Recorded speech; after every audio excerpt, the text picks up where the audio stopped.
Yo guys, what is good? Welcome back on the Uncle Sharma channel. How you guys doing? Here for a impromptu live stream. I'm on my lunch break and I thought, why not use it to talk about today is the transfer deadline day.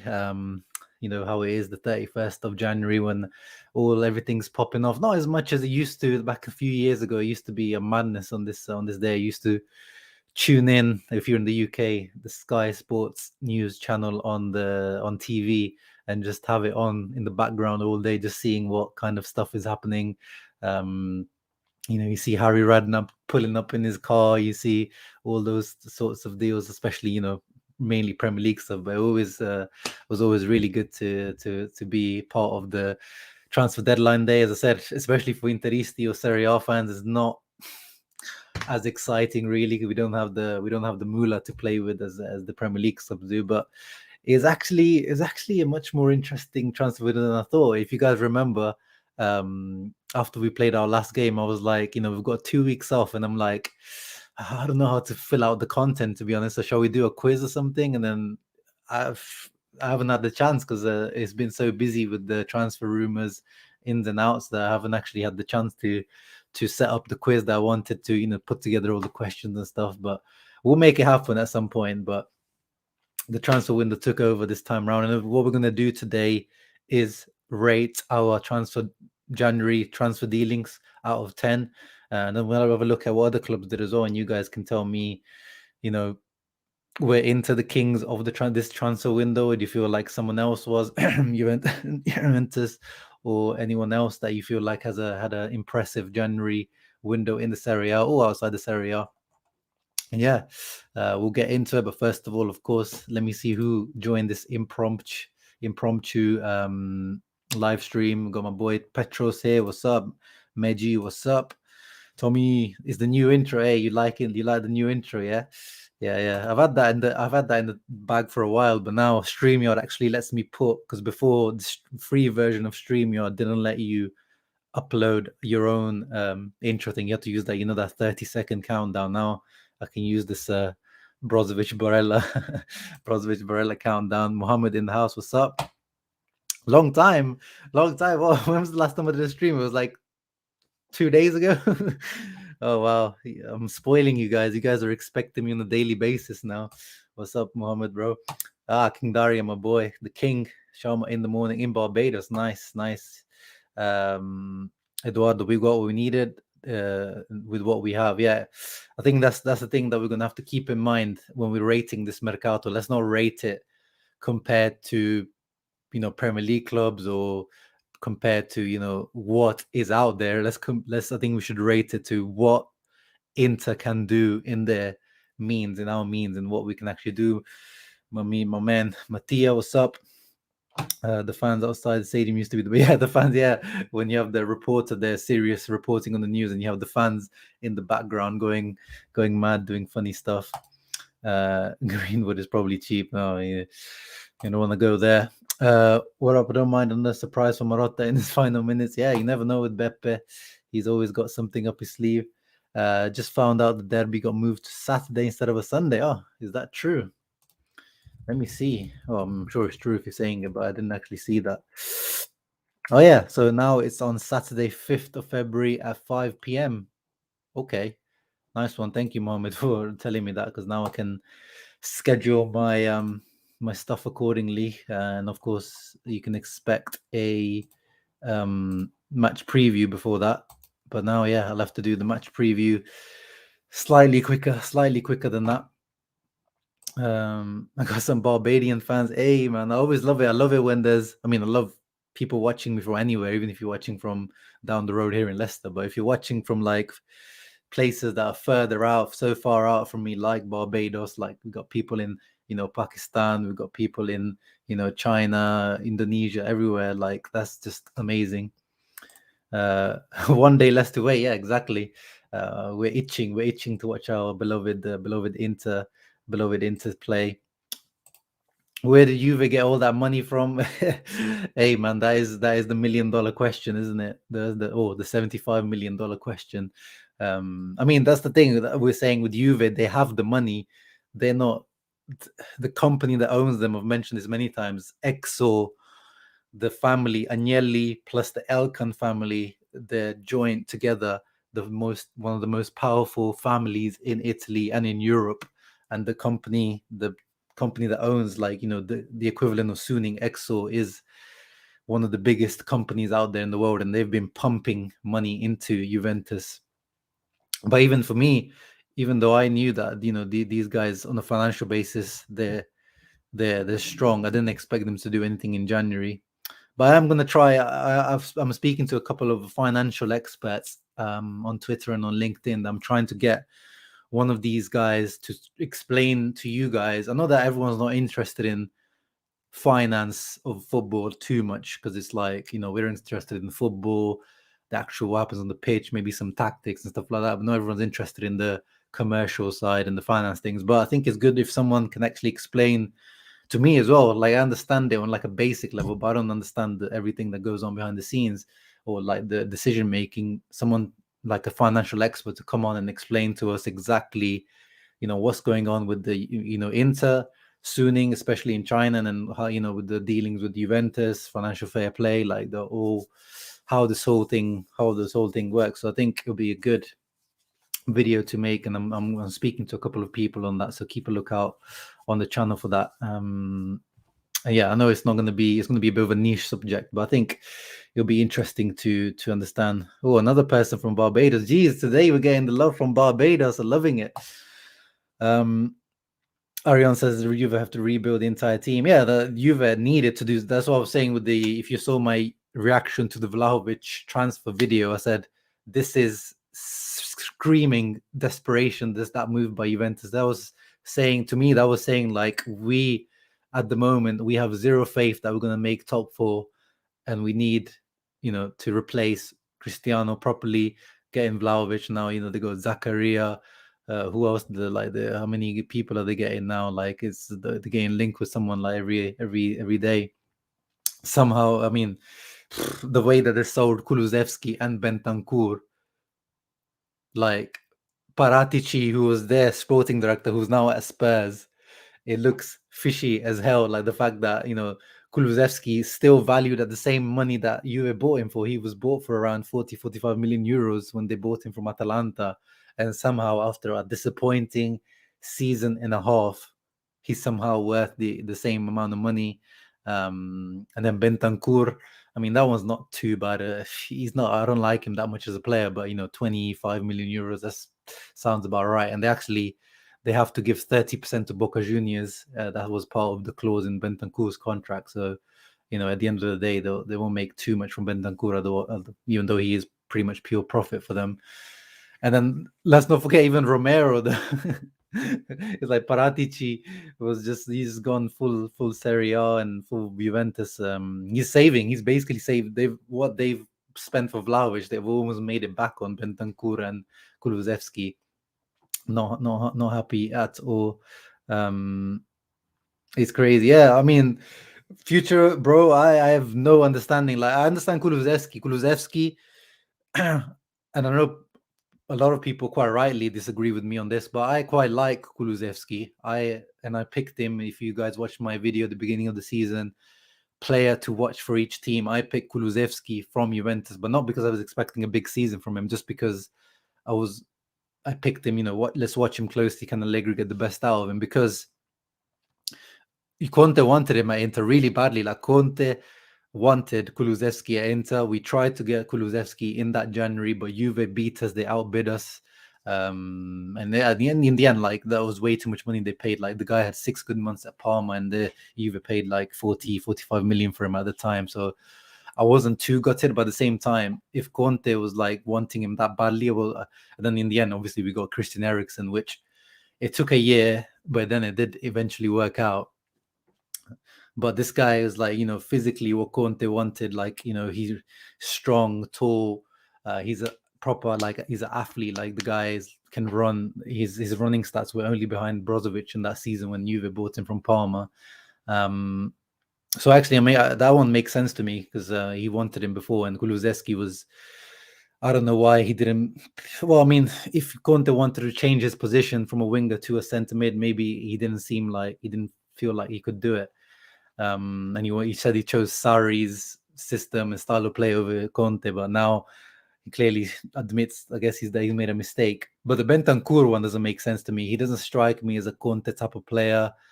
Obviously, he's got that Uruguayan, he's got that grinta, that garra, but he's a bit of like a nothing player to me. I don't know what Bentancur is good at. Like, he's decent at passing, but not like outstanding. He's decent at getting into the box, but he's not like a goal scoring midfielder.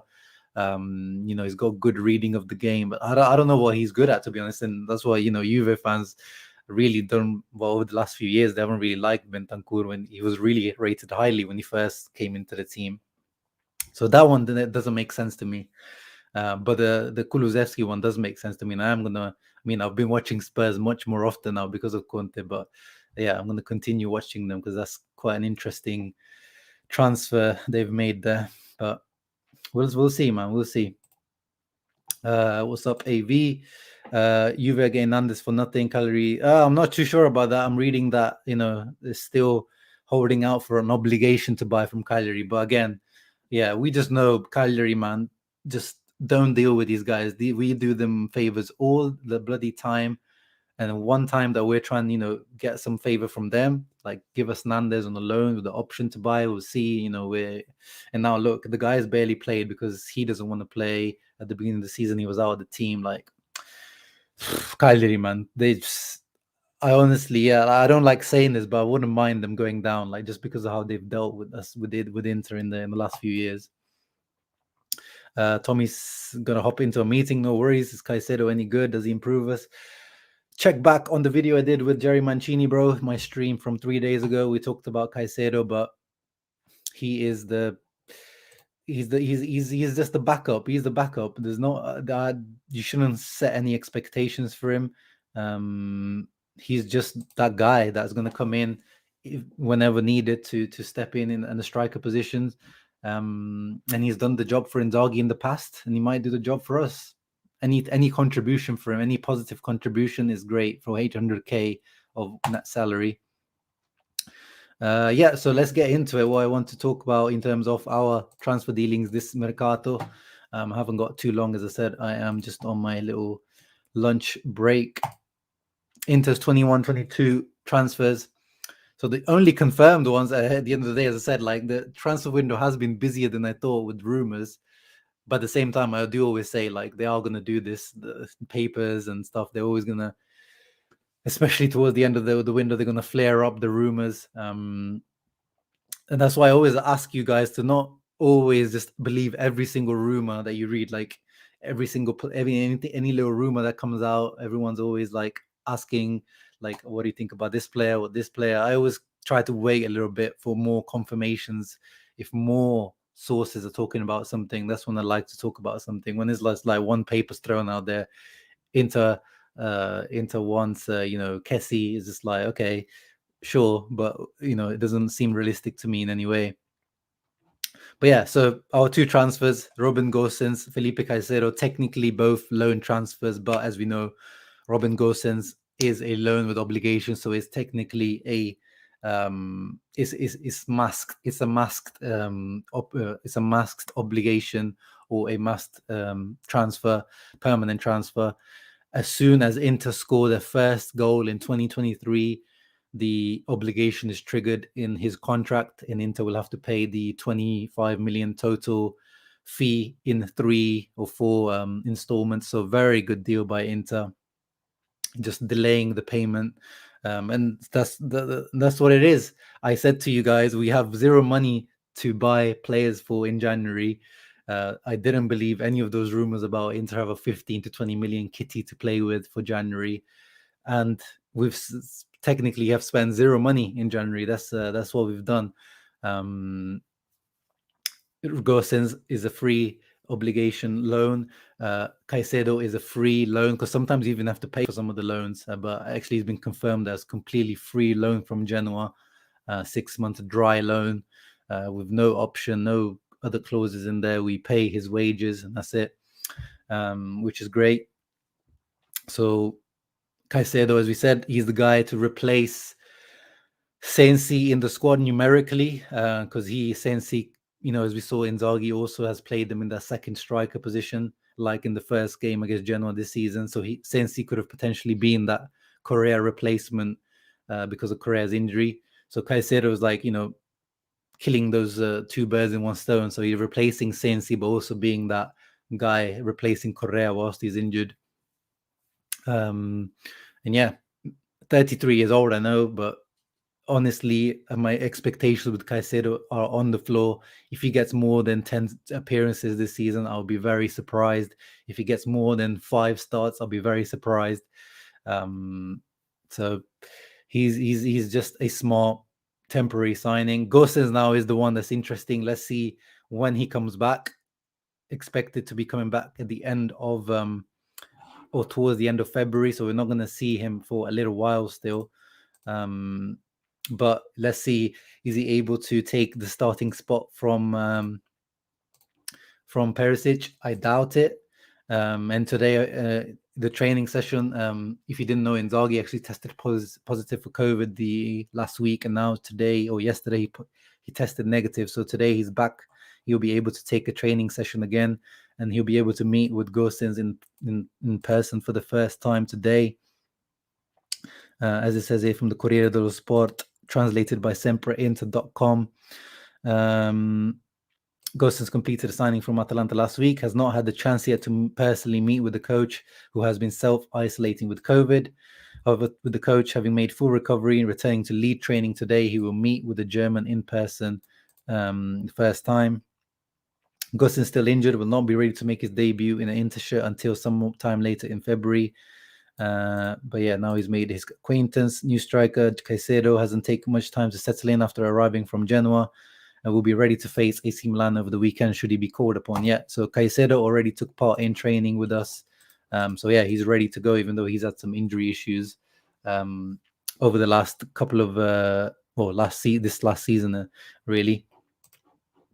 And then outgoing, we've had 4 outgoings. Again, all of them are loans. So there's been loans coming in, loans coming out, apart from obviously Christian Eriksen. Obviously, quickly on Christian Eriksen, it's been confirmed that he is signing a 6-month contract with Brentford in the Premier League. So good luck to Christian Eriksen.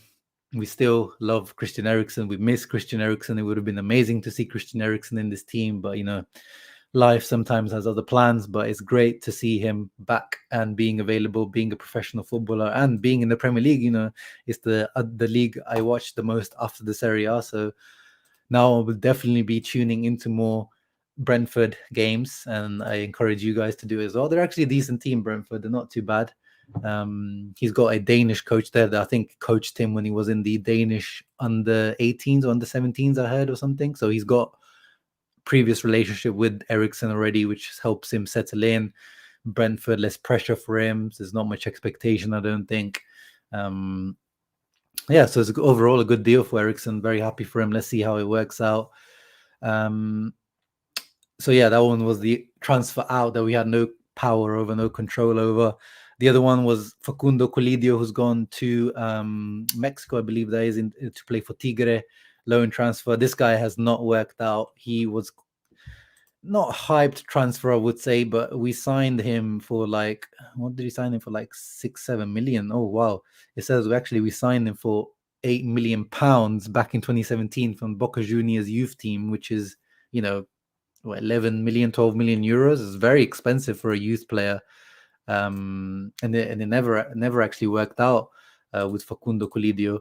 And now he went on loan to Switzerland, I believe, last season, and didn't do anything.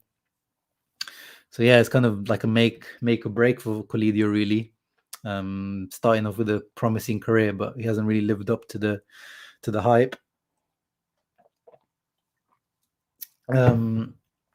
Yeah, no, I'm not going to be keeping a close eye on him. The guy I'm going to be keeping a close eye on is Martin Satriano, 20-year-old Uruguayan forward who's gone to the same team where Agume is on loan, Stade Brestois. He actually started for them the other day. I saw that he actually made a start. So already the loan is already worth it. He's got 1 start somewhere. That's already worth probably more than he would get in the Serie A already. Let's have a look. Yeah, so he's got that 1 appearance for so he's got one appearance in League One and he's got one appearance in the Cup as well. And that was where he was started. Yeah, and I've got more expectations from Satriano, so that one is one I'll definitely keep a closer eye on. Hoping he does well out there. And then of course we know Sensi, this one splits opinion. Some people think he should have stayed just because how technically gifted he is, which I'm never going to argue with. You guys know, if you're on this channel, you know how much I love Stefano Sensi. 26 years old, on his day, just still, I think it's still our best midfield in theory is Sensi, Brozovic, and Barella. But because of his physical unreliability, and he hasn't played regular football for almost 2 years now, he's just unreliable. And that's why I've been okay with him going on loan to Sampdoria, because it's a team that plays, well, in theory, will be playing better football than they did against under D'Aversa. Their coach now is Gianpaolo, who plays possession-based style of football. So it should be better for him in that type of team. We know Sensi is a guy who likes to keep the ball neat and tidy, very technical. Usually Gianpaolo plays a 4-3-1-2, so he might even use him as an attacking midfielder. Let's see. I think his best position is as that mezzala, kind of doing a little bit not box to box, but kind of getting in between the lines as well, being allowed to be given the freedom a little bit, and then coming deep as well to pick up the ball. But it's just about, can he stay fit? So that's what we're going to keep an eye on. I don't care if he scores 0 goals, he comes back with 0 goal and 0 assist. We've got the second half of the season. How many games are there left to play? Like, let's have a look. Serie A table. So we've played 22 games. Inter have anyway. How many have Sampdoria played? 23. Well, yeah, you've got 15, 16 games left over to play. Give me 10 appearances, at least 10 appearances as a starter. Doesn't have to be in a row, but just give me 10 solid appearances where you're completing 70, 80 minutes in a game without getting injured. Then we can start talking about potentially you're trying to reintegrate him next season. Otherwise, it's looking really hard for his career. Like, honestly, it's going to be hard to convince any club to take Sensi. Average age of the players we brought in, 30. Average age that we sent out, 24.3. Yeah, so what are we rating this transfer window overall?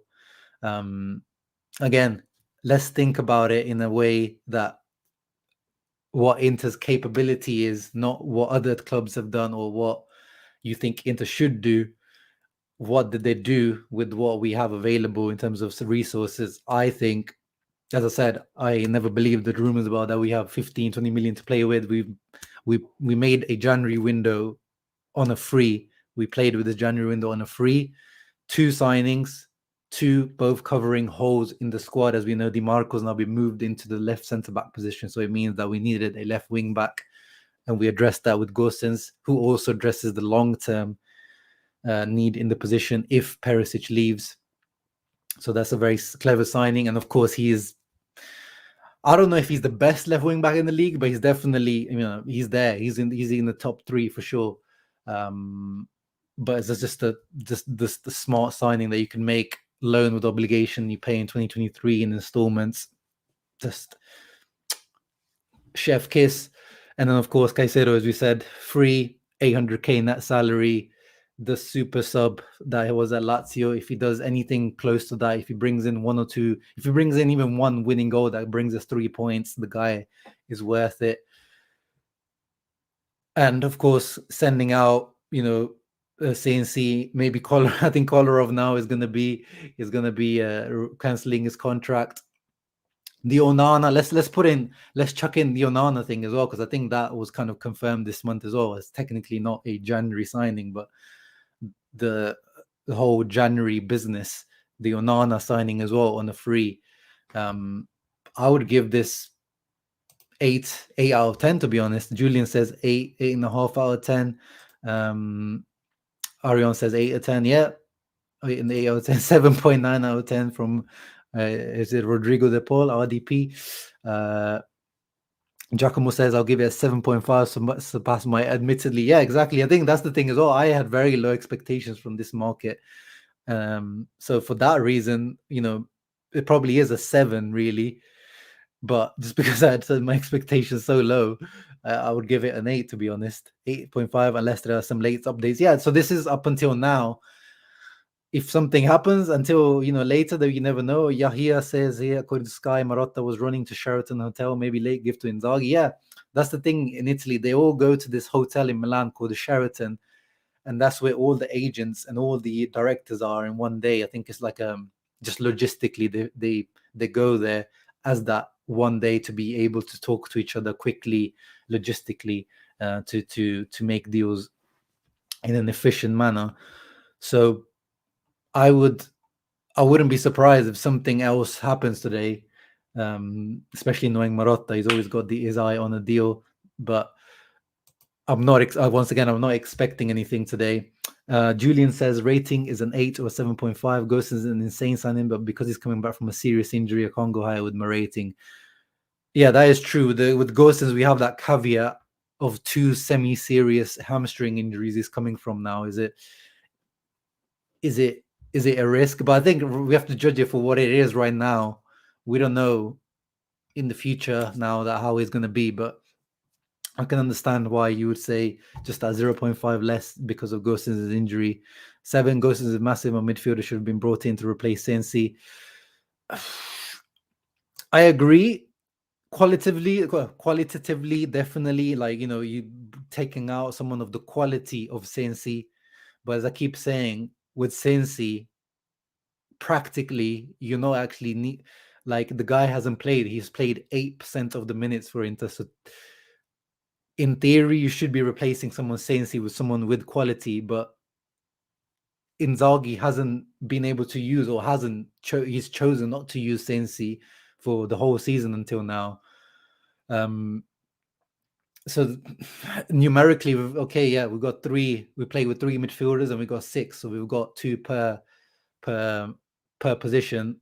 Fratesi, we've been talking about Fratesi being brought in.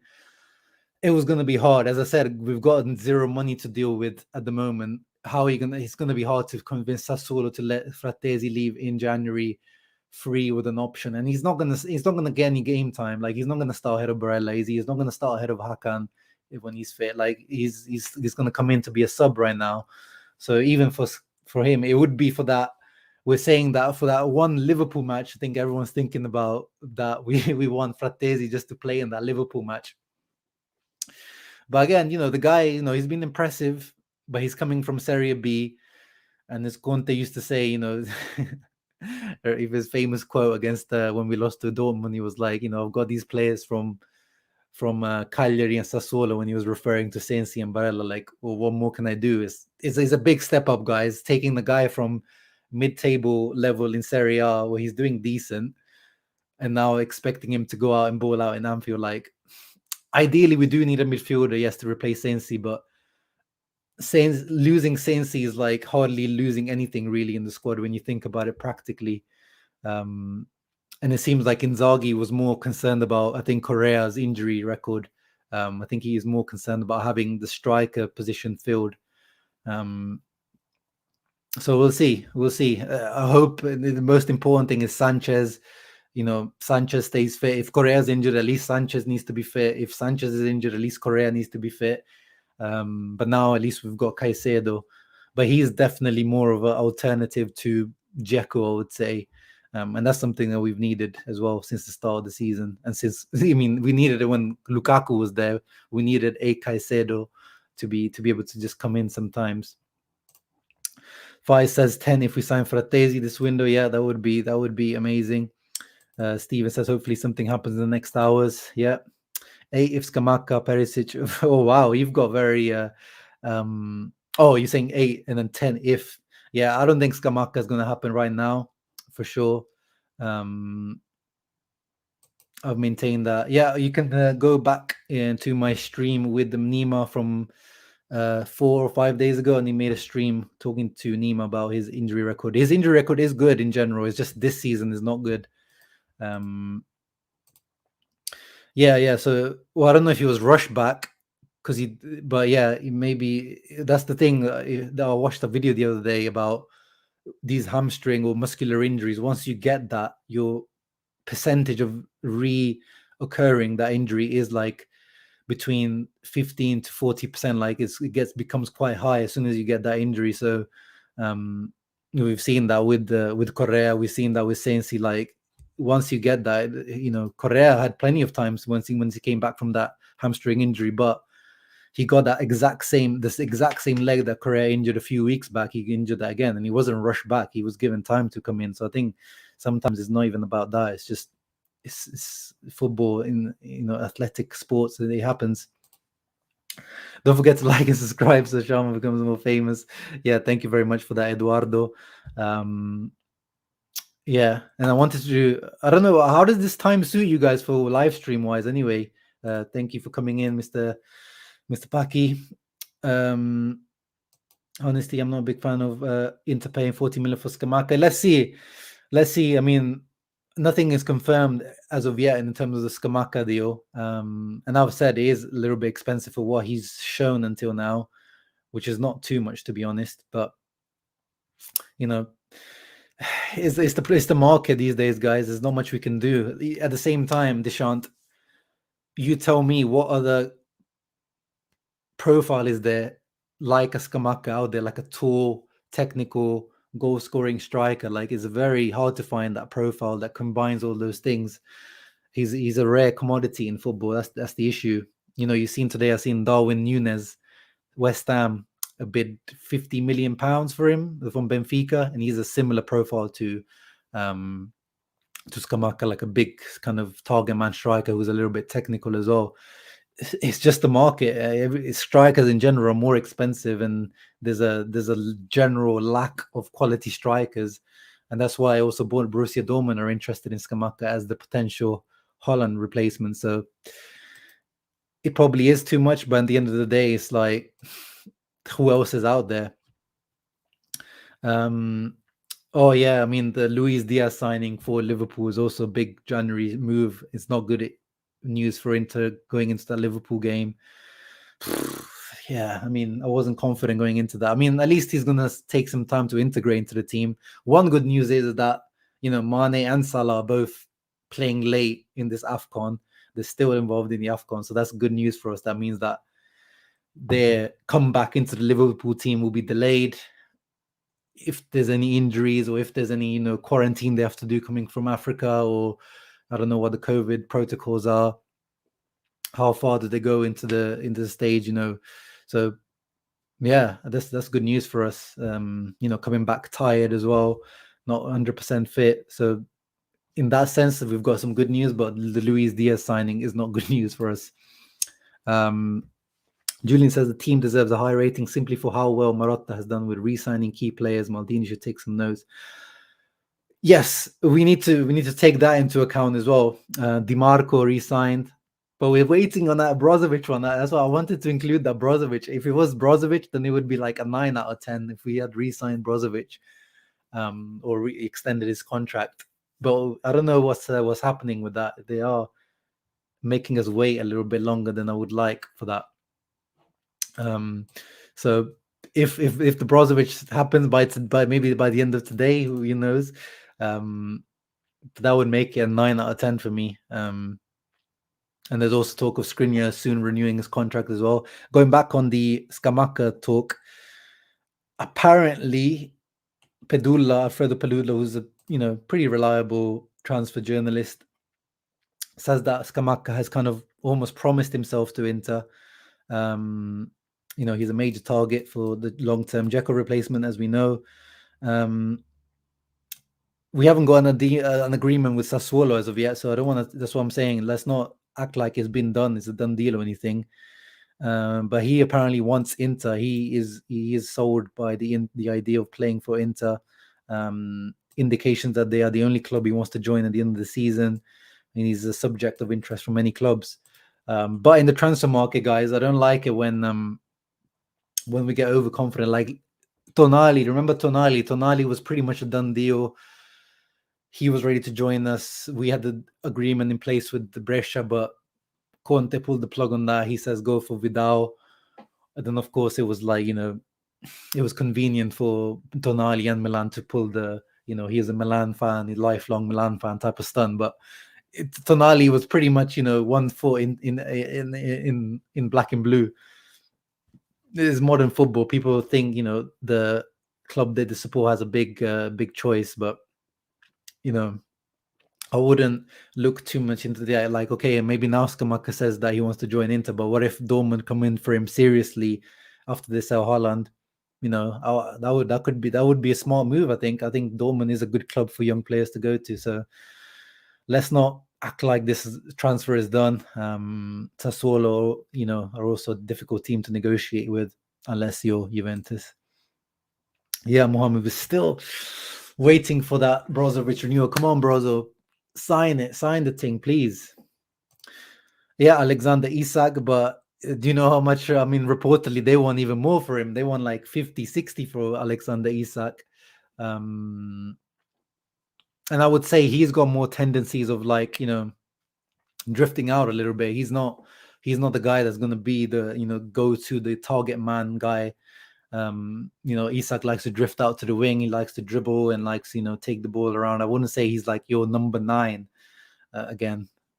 But that's what I mean. Like, yeah, there's Isak. Who else? There's Darwin Núñez. There was, even Julian Alvarez isn't really that type of profile. He's a bit short. He's more similar to Lautaro. So it's the market. There's a dearth of striker options out there, to be honest. It's a good time for me. Perfect time between school and training. Nice. Yeah, I tried to switch up my live stream times. 9 out of 10 because Gosens is a summer signing player and we got a backup striker since he's going to get his playing time. Yeah. Well, that makes sense. They say Brozo will renew this during this week. Yeah, I mean, they keep saying that. But it's not happening. But hopefully it'll be amazing if there's announced before the derby. Before the Milan derby, if it's announced, it would be perfect timing. Hey, Marco talks football in the house. Make sure you guys check out his channel. Who do you think has had the best transfer window in Serie A? Oof, yeah, I mean, I wanted to go on that. So, yeah, thank you for bringing that up, Michael. Let me bring up the Serie A transfers at the moment, up until now. Let me search for those. We can see them.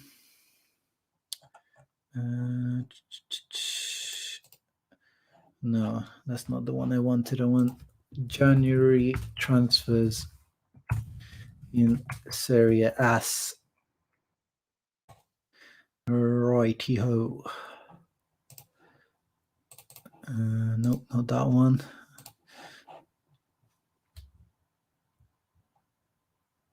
This is not updated.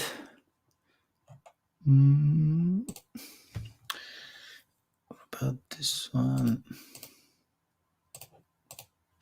I mean, at the moment, if we, I guess Juventus have to be the front runners for what they've been able to do. I don't know if that's a successful transfer window, to be honest, or has it been an effective transfer window?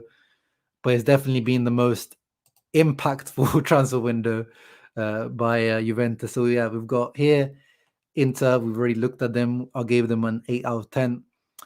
I think Milan's has been disappointing. I mean, signing an 18-year-old striker who might turn out to be good in the future for sure, but they haven't addressed their striker position. Actually, they lost the third striker in Pellegrini. They haven't addressed the right winger situation. They've made no real, sale apart from Conti. Not a good transfer window from Milan at all. Atalanta, there's, interest. Oh, I didn't even know they signed Mihaila from Parma. That's an interesting one. Very low key. But yeah, Borga is a very, very, very, very interesting signing from them. Under Gasperini, I think he can cook. He can do some real good things if he gets integrated in that system. If he starts to, understand the system and press like how Gasperini wants. He is a little bit of a player that's a bit on the lazier end of the scale when it comes to working hard off the ball. And Gasperini expects, intense pressing, but very, very good signing, I think. Mihailas is a decent signing as well. And then they sold, obviously, losing Gosens isn't great, but this season he's not actually been much of a, a player for them because he's been injured for most of the season. Lots of loans, their youth players have been loaned out. So yeah, that's a good transfer window from Atalanta. Yeah, we come to Juventus. I think that Dennis Zakaria isn't confirmed, but that definitely will be a good addition to their midfield. Inter were interested in him, and I wouldn't have been against getting Zakaria on a free transfer. But yeah, these guys came in and paid 6-7 million to get him now in January. Most money spent for sure in the league, 80 million spent. They're bringing in this Federico Gatti centre back from Frosinone.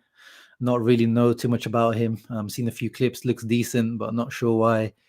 Lots of clubs have been interested in him, so he must be decent, man. But he's going to stay with Frosinone until the end of the season anyway. But Vlahovic, the best striker in the league this season, or probably the past couple of seasons in Serie A. Maybe paid is a lot of money for a guy whose contract was going to be 1 year left on it next season. But I don't really blame Fiorentina for selling him at that money. Like, as much as I like to moan about Fiorentina selling him to Juventus, like they keep selling to Juventus, but this was stupid money, I think, to go for straight away in January. But I think he is a game changer. This does put him straight back into the top 4 race. I mean, they're already in it, but now it gives them that extra edge to potentially push out Atalanta. Like, Atalanta are the ones that are just ahead of Juventus. So let's see if it does. And then they got rid of, some of the youth players. Ihataren, that was a weird signing as well.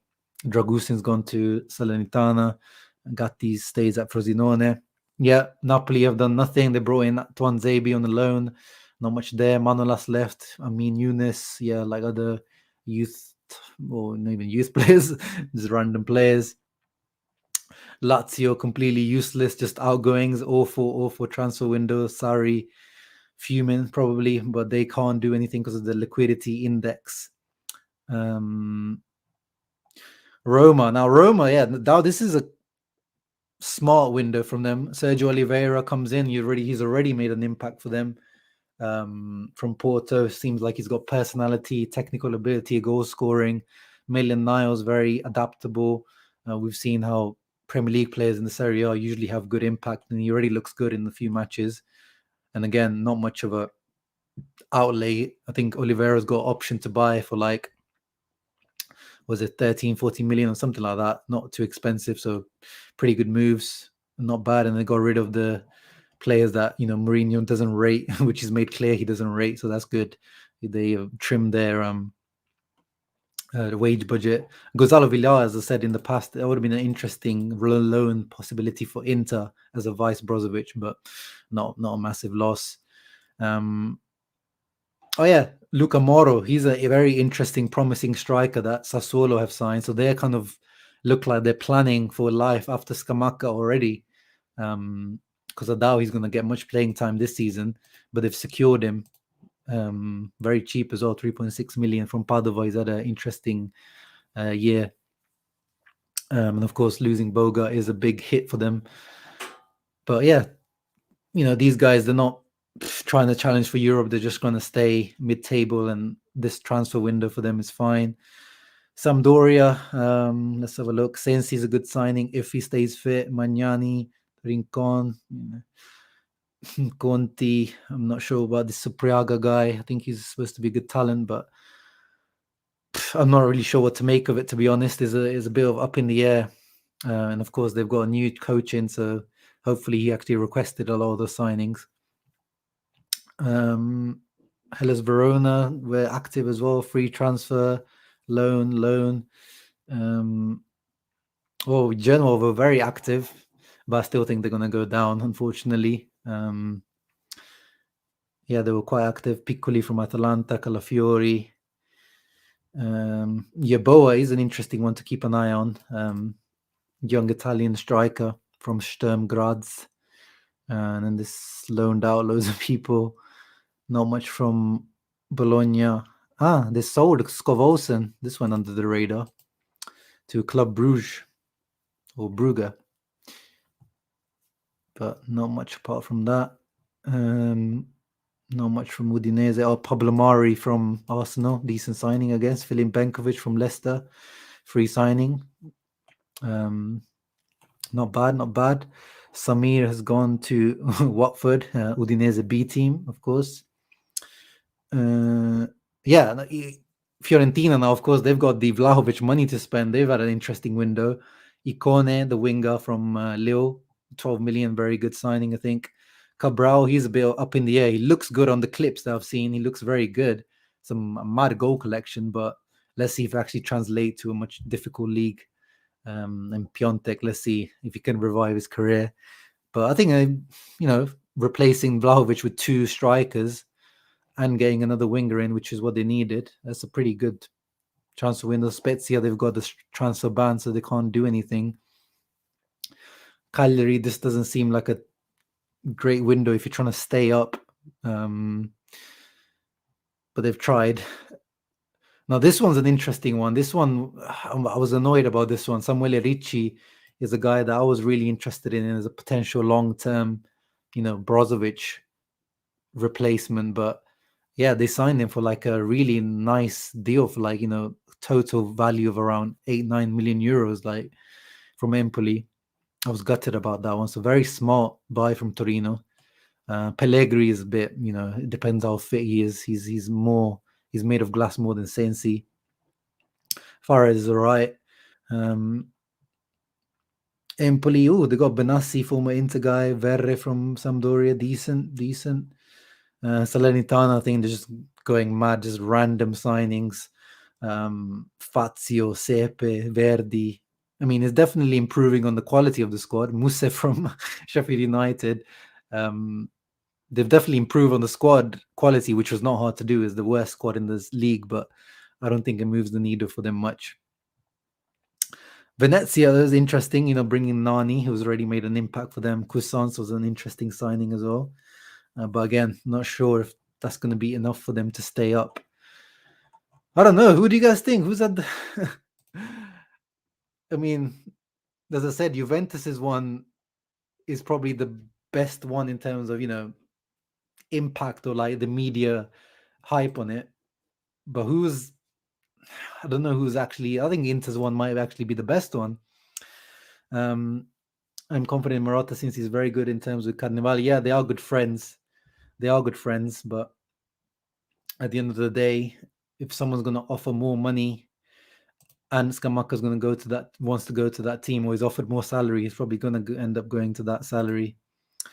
Yeah, that's the exciting part about Scamacca, is the potential, definitely.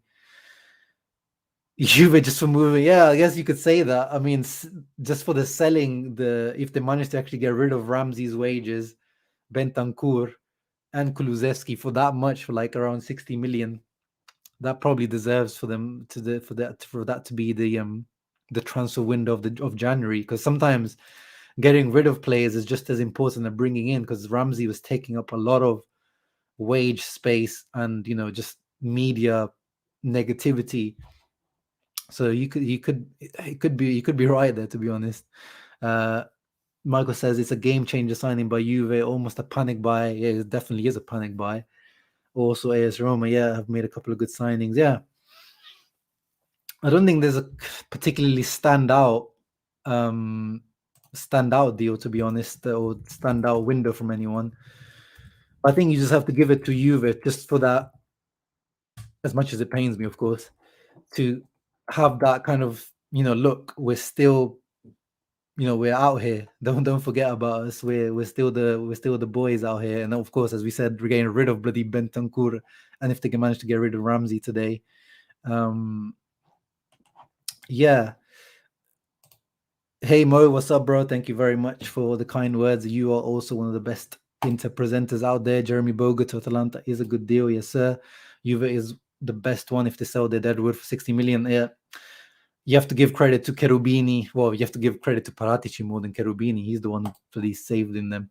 Then Salernitana signed Diego Costa. Yeah, I thought that was close to completion, but something happened and it's not gone through. So I don't know if he asked for too much salary or medical or something just broke down in the terms there.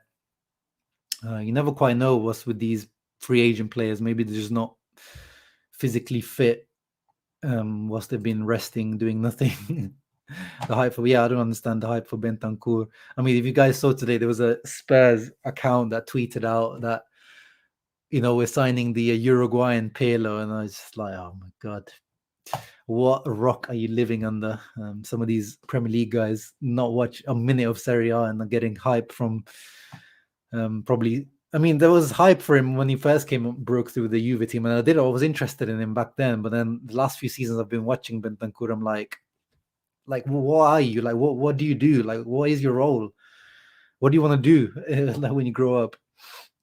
So just for getting rid of him for that much, and Kulusevski and Ramsey, I think we're gonna give for now, until now, unless Beppe and Auxilio cook up something in the next couple of hours, I might have to give it to